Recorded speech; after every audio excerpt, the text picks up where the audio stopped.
جیسا کہ حدیث قدسی ہے بخاری شریف کے اندر ذکر کیا گیا ہے، اللہ پاک خود ہی ارشاد فرماتا ہے کہ جب کوئی میرا ہو جاتا ہے، سبحان اللہ کہیے کیونکہ بہت سے پاک کا ذکر کر رہا ہوں، جب کوئی میرا ہو جاتا ہے تو پھر میں اس کا ہو جاتا ہوں۔ تو سوال یہ پیدا ہوتا ہے کہ اگر اس کا کیسے ہوتا ہے؟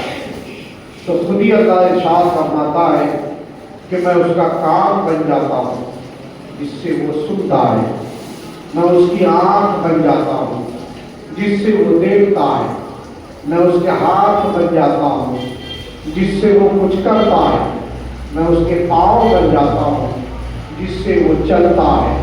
مطلب یہ کہ پھر وہ اگر انگلی کا اشارہ کرے تو برسنے والا بادل برسنا بند کر دیتا ہے۔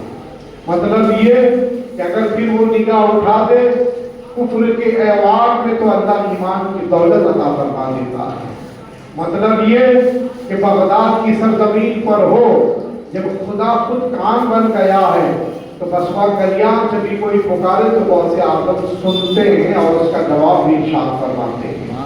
قدم بن جاتا ہوں مطلب یہ کہ جب اللہ تبارک و تعالیٰ اپنی قدرت کاملہ کے ذریعے سے روئے زمین کے چپے چپے خطے ذرے پتے خشک و تر بحر و بر شمس و قمر ہر جگہ ایک سا انداز میں پروردگار عالم موجود ہے، تو جب وہ کسی بندے کا قدم بن جاتا ہے تو پھر اس بندے کو اختیار عطا فرماتا ہے، وہ جب چاہے جہاں چاہے اپنی مرضی سے آتا جاتا رہتا ہے۔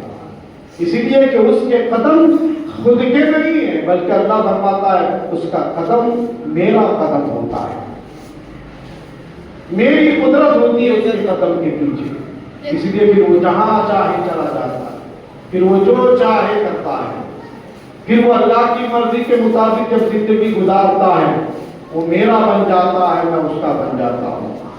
اسی لیے آپ تاریخ کا جب مطالعہ کریں گے، جس پیرانی پیر غوث اعظم رضی اللہ تعالیٰ عنہ کو ہم مانتے ہیں، جن سے ہم عقیدت رکھتے ہیں اور ہونا بھی چاہیے، اسی لیے کہ خود پیرانی پیر غوث اعظم رضی اللہ تعالیٰ عنہ ارشاد فرماتے ہیں کہ جو میرا نہیں وہ مصطفیٰ کا نہیں، جو میرا نہیں وہ علی مرتضیٰ کا نہیں، جو میرا نہیں وہ اپنے پروردگار کا نہیں۔ اسی لیے کہ اللہ تبارک و تعالیٰ نے پوری کائنات کے مصطفیٰ جان رحمت علی مرتضیٰ رضی اللہ تعالیٰ عنہ اور جو وہ ائمہ ہیں جن کو اللہ تبارک و تعالیٰ نے عظیم مرتبہ عطا فرمایا ہے، ان کے بعد ہدایت اللہ پاک نے میرے قدموں کے پیچھے رکھا ہے۔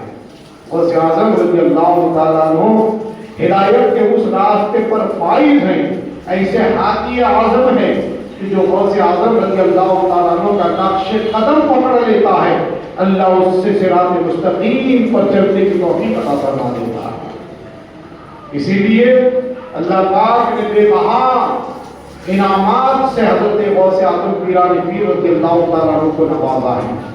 یہی تو وجہ ہے کہ جب رمضان کا مہینہ تھا، علماء نے لکھا ہے، غالباً میں نے پچھلے سال میں بیان کیا ہوگا، یاد نہیں، اب اتنے بیانات ہوتے میں کیا یاد رکھوں، کہ غوث اعظم کی بارگاہ میں ایک شخص آتا ہے اور کہتا ہے حضور آپ میرے گھر آج شام میں افطار کریں گے؟ میرے گھر پیرانی پیر کی بارگاہ میں آ کر کے افطار کی دعوت دیتا ہے، وہ چلا جاتا ہے، ابھی 2 منٹ بھی نہیں گزرتا ہے، ایک شخص آتا ہے اور کہتا ہے حضور آپ میرے گھر کی آج افطار کریں گے؟ حضرت ان کی بھی دعوت قبول فرما دیجیے۔ اس طرح سے علماء نے لکھا ہے کہ 70 لوگ آتے ہیں مغرب کی نماز سے پہلے تک اور آپ 70 لوگوں کی دعوت قبول فرما دیجیے۔